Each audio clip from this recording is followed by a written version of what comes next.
And in all of this, John, they were inadvertently creating one of the biggest stars in the entire industry, okay? And they'd be stupid not to bring him back instead of let somebody else have Ron Killings, R-Truth. Get your stars out. John Cena and Logan Paul against Jey Uso and Cody Rhodes. So we have Logan Paul came out with his drone, which would also get involvement in the match. So maybe that's we did get Vanguard in some form or fashion on this show. Yes, we did. Mm-hmm. Beyond the name. Cena is tagging in, then he's tagging out. He wants to start with Cody. He doesn't want to start with Cody. Then he does. It's like I was not clamoring for this rematch. So Logan eventually comes back in. Cody does a Stardust cartwheel, and there's chance of "You can't wrestle." Yes, he can. Directed at Cena. And then did you catch the spot? They got the heat on Jey. Did I catch it? I mean, it was like 95% of this fucking match. So on Friday, WWE announced 2 house shows in Texas in July. It's their first U.S. house shows of the year. Mm. They got off to a great start here because I felt like I was transported to a house show here circa 3 years ago. I was about to head up to the bedroom in the house to go to sleep. It was like 10 minutes of Jey selling. So I could not believe how dreadful this grinded the show to a halt. So I feel like I rarely say this now about main events on pay-per-views, certainly. But I would extend that to saying I rarely say this about modern professional wrestling. This felt like a match out of like, I don't know, like the midpoint of a Raw from like 2009, like classic long drawn out heat with a chin lock and just like slow. It was brutal, this match. Like Jey was not compelling in this role of selling. Like I understand they wanted like Cody's like the big hot tag, but man, this I would have switched roles in this. And then Jey counters an AA by Cena by going to his back, and I'm not kidding, applying like the worst looking rear naked choke you have ever seen. Like he would have had a white belt taken away from him if he tried this. Cody is rallying the crowd, and the heat just goes on and on. And how does Jey get to the corner? Cena and Logan start arguing over who's tagging who, and they start shoving each other as Jey manages to crawl, and they don't notice this, and he tags Cody. I was hating this match at this point. I thought this was so lame. Cena took a Cody cutter, and this was almost the end of John Cena. Dude, he looked like his legs just decided, you know what, we're not going to work anymore. They just collapsed underneath him when he took this Cody cutter. Cody follows his comeback with a suicide dive on Logan Paul. And then Logan Paul, I thought this was really clever. He's obviously building towards a match with CM Punk. That's very clear. So he did the snapshot lariat, but he slipped as a callback to Punk. And I thought this was so cleverly coded that, I mean, this was the best booking on the whole show. Like 40 chests here. So he slipped last night on the frog splash. So that's like, you know, that was the prelude to this. This was like really smart. Yes, it was. Yeah, sure. So we get everyone laid out. There's a crossroads to Cena. Logan misses Cody and splashes his partner. So everyone's down. Jey spears Logan. And then Logan cuts off the bionic elbow, hits the pulverizer, and then he climbs to the top and he calls for the drone, which flies towards Logan, and he catches the drone. And then from we're watching from the drone perspective as Cody hits a superplex. And then I will admit, this far was kind of cool. This is fucking cool. Where he's laying there and Jey hits the Uso splash as we're still there, and you're still from the drone. Yeah. I'm not kidding. This is probably like the most entertaining part of the matchup. Dude, the best parts of this match was Logan Paul. Okay. And I'm talking about a match involving John Cena, Jey Uso, your world champion, and Cody Rhodes. This match was held together by Logan Paul. Okay. I guess so. Cena comes back with an AA to Jey, another to Cody, and then Cena clears both desks on the floor. And this is where you can spot Ada Maivia, the mother of Dwayne, sitting there in the front row. And I guess was just taking in the show.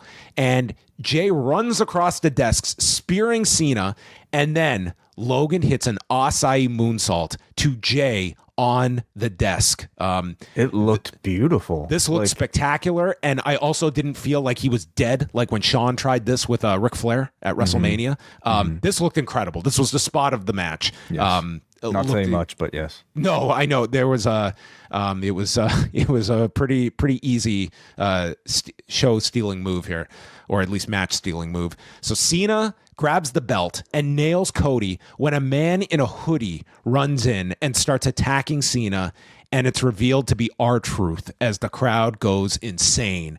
So he costs Cena the match as Cody hits the crossroads and Cody pins Cena, and Michael Cole is screaming, "Wait, I thought they couldn't come to an agreement on a new contract." I mean, he never would like heal the company here. That like it was a very one-way description of like how this ended. It was like, yeah, R-Truth was at a crossroads in his career. He didn't know if he should stay or not, and he decided to come back. But the fans willed him back. He's here after a whole week of "We Want Truth." It's just, this felt so WWE. So, hey, the big winner here, R-Truth is back. He's got a contract, and he's got at least another match probably now with John Cena out of this. So R-Truth came out of this with a week out of work. He probably, like, his deal wasn't even up yet. So he probably just, he was paid this whole time too. Like, we didn't even know when his deal was actually expiring. So he probably never missed a paycheck, and now he's going to get another Cena match out of this as well. So yeah, I think the suggestion would be that he probably had some sort of new deal, or at least some sort of extended deal, because I can't imagine. I can't imagine they're bringing him back and saying, "Hey, why don't you come and work the finish last few your days of your dates? deal? Yeah, you can wrap up at Raw." Hard for me to imagine that. This was a smart move by WWE. It's like it was the only move they could have made, John, because they were the bad guys in all of this, and in all of this, John, they were inadvertently creating one of the biggest stars in the entire industry. Okay, and they'd be stupid not to bring him back instead of let somebody else have Ron Killing's R-Truth. And so let's be honest, they're getting a lot of. I'm not going to say any one move they're making is like some killer to them, but there's a lot of negative sentiment at WWE, and this was a really easy win for them PR wise with their audience. That you're at least. They get to now. We listen to our fans, and we brought back this lovable character, and it's a quick win for WWE to do. It kills these chants. It's a quick win from something that they fucked up. Like, it was their, like, I wouldn't even call it so much a win. It will be framed as a win, but it was basically making up for a past mistake. Now I'm more so curious to see like how they describe it, and maybe Cole's commentary was really it. They're reframing this as, we couldn't come up to a mutual agreement. Maybe he wanted too much money. That's why we couldn't come up to an agreement, rather than we cut him because he was making too much. John Cena demanded that they drop his contract. Yeah, well, that also is very interesting, because Cena's promo last night, I thought, was obviously called attention to the R-Truth chants, and in fact seemingly invited them. And I think now that makes a whole lot more sense, because I would assume that they had already come to this agreement with this particular ending to this match by the time Cena was already doing that. So that makes a lot of sense. They listened to the audience fine, but doesn't excuse what they did to, beforehand. They looked really stupid coming out of this. And but you know what? Is Carlito they made one of the Monday? Biggest. No, I don't think so. I don't. Do you think Valhalla gets this sort of reception? Do you think they're going to chant for Valhalla now? They should try. They should now move on to Carlito and see if it works. We talk about the Daniel Bryan push, right? And how like that was their master plan the whole time. Like make Daniel Bryan the underdog. Yeah. Fire him. This happened last time. Fired him for the Justin Roberts thing, only to bring him back as a bigger star than ever. Then not push him, and then put him all the way to WrestleMania. They've come up with a new template to create a big star. Fire them, release them, and just get the crowd to do the work for you. Genius. Yeah. So more firings. That's what you should be. Pick your favorite star and hope he gets released. Exactly. He or she. Yeah, exactly. Man, this match was fucking awful. Let's just kind of continue that, okay? Like, so maybe I've given more benefit of the doubt to John Cena in this run than most. that goodwill has pretty He's much lost firmly you. extinguished. You've With me definitely here. clung more to the that he's Well, listen, at least passable in this in the chamber, he had a great sequence with Punk, and I thought that was able to be extended in other instances. We've seen enough now that to be able to say, I think these are just his limitations. You've seen enough.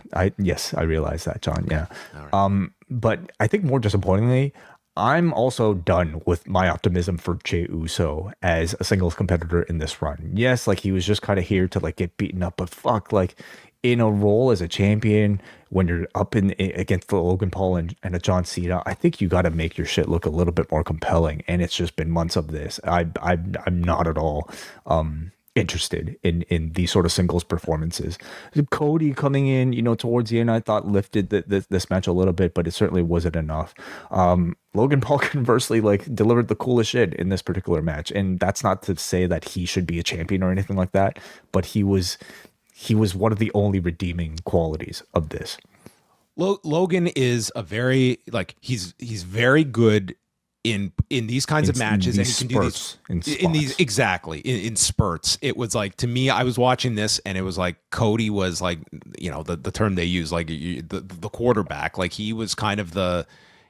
But I mean, this just was not an entertaining main event. Like I thought that heat spot just totally took the energy out of it for myself, speaking personally.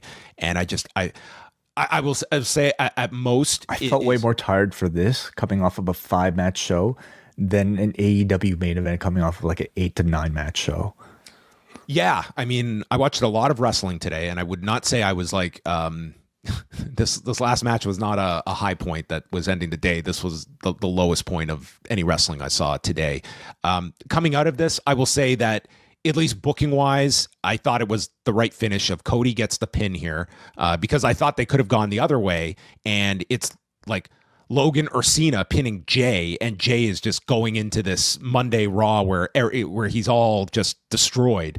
They didn't go that direction. Instead, it totally leaning you towards Cody's chase of Cena, and they gave you R-Truth, which is going to probably override the preceding 20 minutes of this, which, just continue to me a stretch of like, I know a lot of people enjoyed like the Cena Orton match for what it was, but it's like that's the best case scenario of a Cena match where you just spam all the finishers in the world and we do a million near falls, and that's kind of the formula they came to at the end here, where it was Cody kicks out of the AA. They didn't go overboard with it, but yeah, I just can't say this was all that compelling of a main event, and it dragged the show down for me as well. It was like unusually bad for like the modern standard we have of professional wrestling. Yeah, and like Cody and Cena is obviously the long-term direction that they're going for, but I cannot say I'm looking forward to not at all this match again. Like if there's passable is there's nothing about bar. There's nothing about the chemistry of these two that we've seen now in 2 main events on these shows that has me interested in that.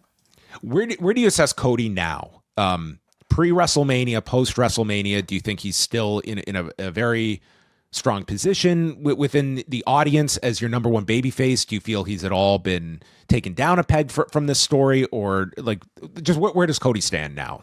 Yeah, I mean, I say all that, but the star power is still incredibly strong here, and I think these two will continue to garner incredibly strong reactions outside of the bell to bell, for these two. So I think he's still in a good position. Whether or not like he's a strong enough character that I think audiences want to see him beat Cena, that I'm not really so sure about, especially if they're doing this match like so relatively soon.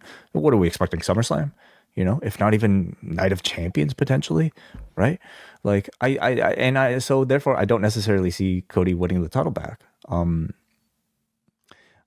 I expect his chase to be a little bit longer, perhaps. This one went 24 minutes. Yeah. That's what it felt like. It's a long time for this type of action. All right, we're going to hear from you. Just an interesting note here. For several people have pointed it out, but R-Truth has his shirt at WWE.com, shop.com, and they're branding him as Ron Killings. So that is an interesting, different angle. All right. And it just kind of makes you wonder what the negotiation is, or what the renegotiation is. Like, did he want to come in with his own name instead that he could take beyond the WWE? What does that say about the current deal? I wonder. Yeah, well, they wasted no time getting a shirt up for him. Mm-hmm. It's June on the Post Wrestling Cafe. We are going through tons of your questions on the Ask Away mailbag show, and we're bringing you not one, but two editions of Rewind Away, including a review of the Katsuyori Shibata documentary, California Dreamin', covering his time as head trainer at the LA Dojo. Plus, Karen and Bruce have you covered for New Japan Dominion. Chris from LA has chosen another musical edition of Rewind Away to join Wei Ting and Nate Milton. Plus, we have extended editions of Rewind to Raw, Rewind to Dynamite, and Rewind to SmackDown coming at you every single week, along with all of your weekly favorites. It's postwrestlingcafe.com.